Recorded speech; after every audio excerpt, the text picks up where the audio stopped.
Hey guys, this is Liz and welcome to Dollar Builders. I am so glad you're here. Today we're going to be talking about auto pay versus manual pay, pros and cons, and how to kind of manage both ways of paying your bills so they get paid on time, in full, and as stress-free as possible for you. So if you wouldn't mind just taking a quick second while you're here to hit subscribe underneath of here, I would really appreciate that. And if you find something that you've learned from today or you find value in, please make sure to leave a thumbs up, a like for me, so I know that this is something that everybody that's watching is finding valuable, and I know to continue to make content similar to this. So, all right, let's get in. So I think first off, I'm going to start with manual pay, because I think this is the way a lot of us pay our bills. It's the traditional way of paying things. You sit down, you go to write out all your checks, or you go to all the websites and you pay on all the websites, and you do it either on your payday or on their due dates, and you make sure that they get done manually. You put in the amount, you do it on the day it's due or on the day you choose to pay that bill, and you are the one putting the effort into having that bill paid. And there's nothing wrong with that. That's a very stable, predictable method of making payments. And if that's something you do, then that's great. And hopefully, if you're looking for some tips or tricks on how to make it easier or better, maybe I can help you with that. Or even just a little more palatable. So, first thing I would recommend using is, I don't know if you remember this from when we were talking about different payment methods, but this was a accordion filer that I picked up that has all these different pockets in it, and you can see we're using a few of them for our envelope method. If this is something, if you do manual pays, this might be something you're interested in using. You can label the tabs for each bill, each week, each month, depending on how you want to organize it. And a lot of bills that come in the mail, and they don't come in the mail very often anymore, I know, but if you're still getting bills in the mail, putting those prepaid envelopes, return envelopes, in here with your check that you're going to send may be a good way to organize those manual payments that you're sending out in the mail. It just keeps everything in one place for you, and you know exactly where it is. You don't have to go hunting for an envelope. You don't have to go hunting for a stamp. You don't have to go even hunting for the bill, because it's all in here. So this would be another useful tool for that. This nice accordion filer, like I said, I found this on Amazon for roughly about $6. It's big enough to hold a business size envelope very easily. You can see it's our gas money envelope. It's very worn because we've used that envelope for a very long time. You can just snap it together, boom. Bills are all in one spot. The other cool thing about this, it's got this, I don't know, there you go, list. So that way you can keep track of your categories, what's in them, maybe when they're due. Any way you want to organize that, I think this is a good way to use something that way. If you're still doing a lot of the checks in the mail, paper bills, things like that, there's nothing wrong with that. That's a great way to do things if that's the way that works best for you. Another way that a lot of people keep track of their bills manually is to have a bill planner. And this is one I picked up cheap at Dollar General. I think it was like $2 or $3. Wasn't much. So dig in the couch cushions, find yourself some change, pick one of these babies up. It's got a protective cover. It's got a multi-year calendar, which is very useful because when you're going into a new year or looking into the past year to kind of see where your bills fell, it's kind of nice to be able to see where you're going, where you've been, and where you are. So then they've got this. Now this is a pocket that you can put, you know, those bills that come in the mail. You can put the envelopes in here. You can put a to-do list type of reminder in here so that you know which bills are due when. It also has this grid. There you go, you can see that better. And this has got your due date and the name, the amount, and it's got 2 different columns for that. So you've got plenty of room to put all your different bills in there and when they're due, and I imagine you can probably just check them off as you go. Yep, there's a paid column. Very nice, very handy, very organized. And I feel like you could probably use this for 2 years. If you only used one column for 1 year, you could probably use this for the next year. So you could get 2 years out of this thing. That is a deal for $2 or $3. Yeah. So I personally don't use one of these. We've had our method in place for quite a while, but if you're looking for a way to organize things better, this may work very well for you. Because I know writing down your bills, keeping track of things, making lists of your money and where it goes is not fun. Make it fun. Pick up some fun pens, some markers. These are permanent markers. They're the ultra fine permanent markers. So they should write on anything that I showed you over here relatively easy. You can make it fun. You can make it colorful. You can draw pictures. You can use different colors for different types of bills. You can use those colors to organize the different ways you pay things. Sky's the limit, but make it your own and just have fun with it. And I know paying bills isn't fun, but we can have fun paying bills. We can do this. So, 1 second. I'm drinking, cherry guava bubbler today. I'm kind of a bubbler fan. It's not as sweet as soda. Doesn't have as many calories. It's slightly carbonated, slightly sweet, and I really like it. So if you're looking for something alternative to soda, give that a try. Not sponsored, just really like it. So some cons to autopay, or not autopay, manual pay are, what if you forget to pay a bill?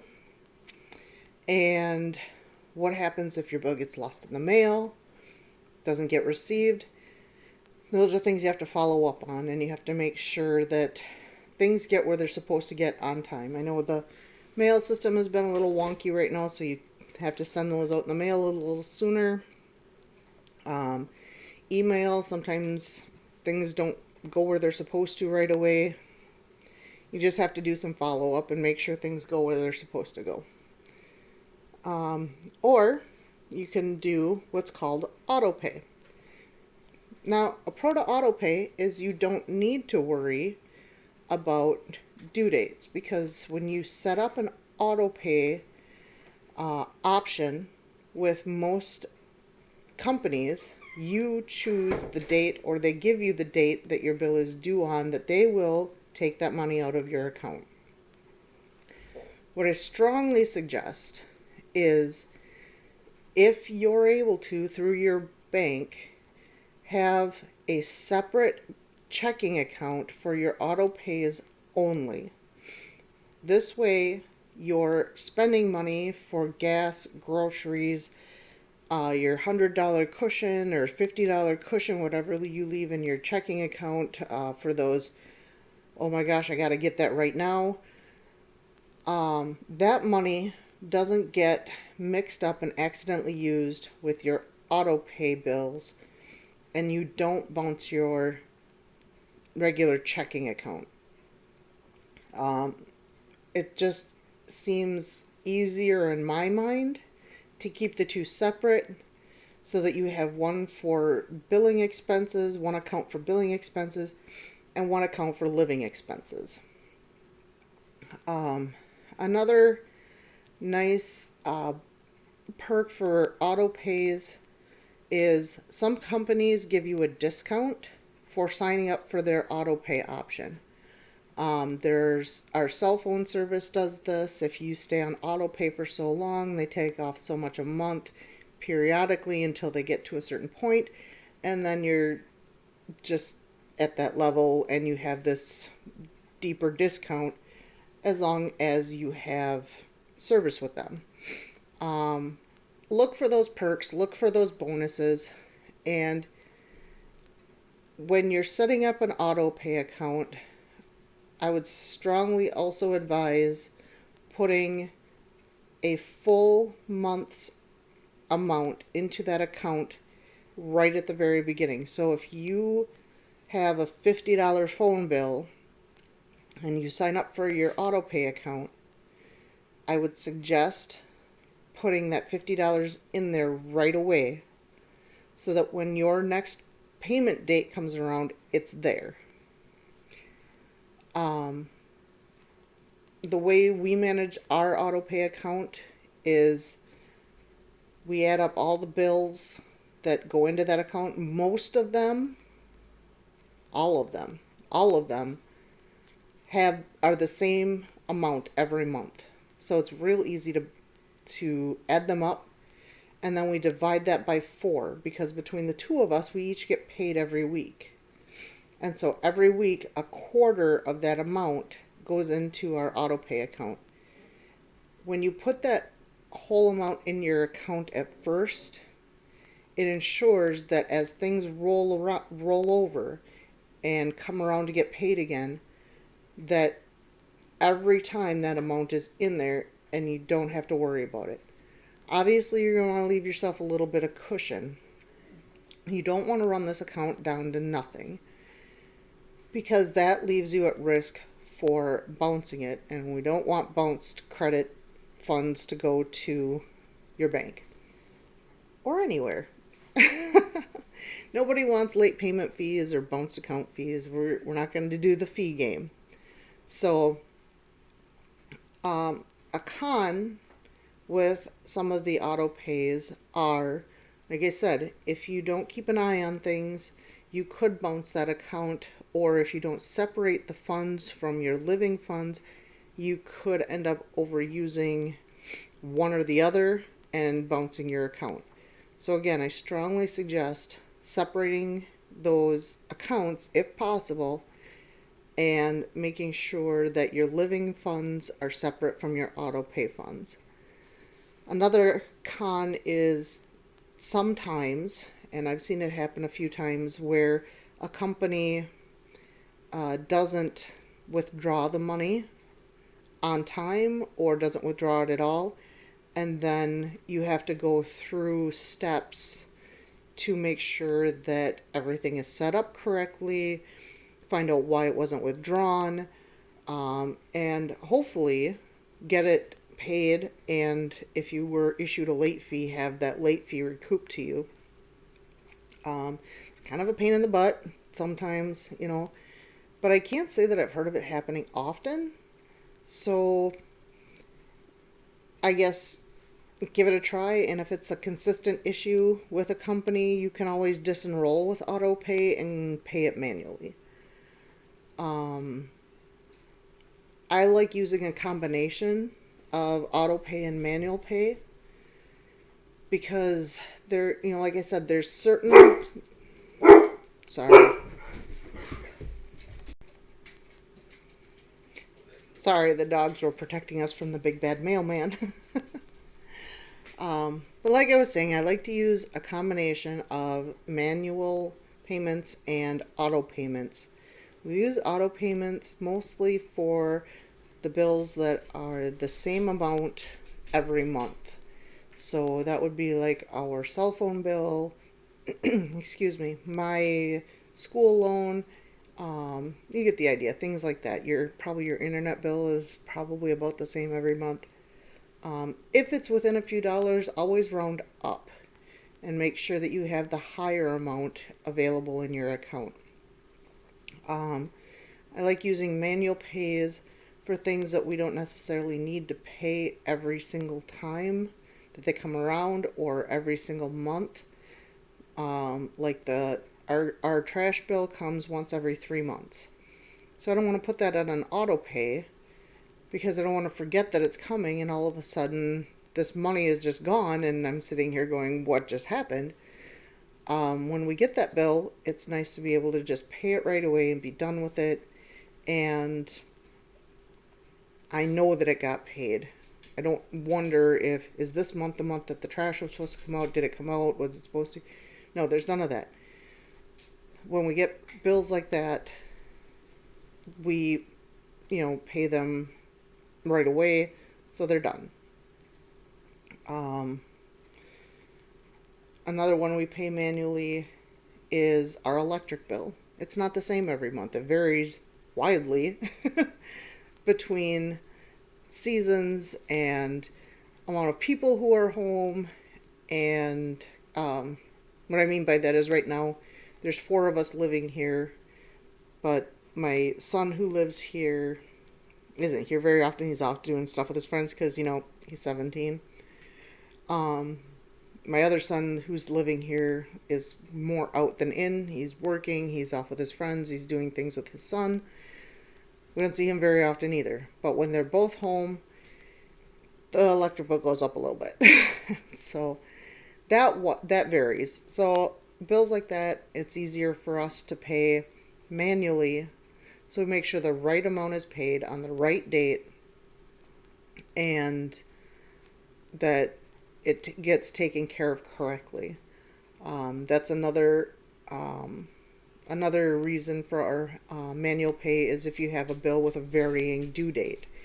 If it's due on the 3rd Friday of the month, that's not always the same date. So maybe a manual pay is better for that rather than an auto pay.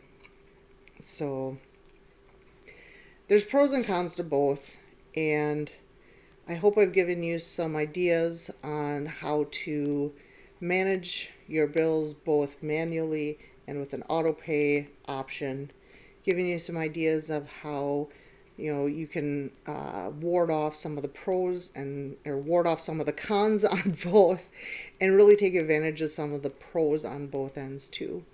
So please, again, if you have learned anything from this, gotten any new ideas or helpful information, please make sure to give it a thumbs up, give it a like. Please subscribe down below so that you can find out all of the dates, or not dates. Please click subscribe below so that way you're kept up to date on all of my new videos as they come out. And I can't wait to see you next time. So until then, keep building your dollars and I'll see you soon. Bye-bye.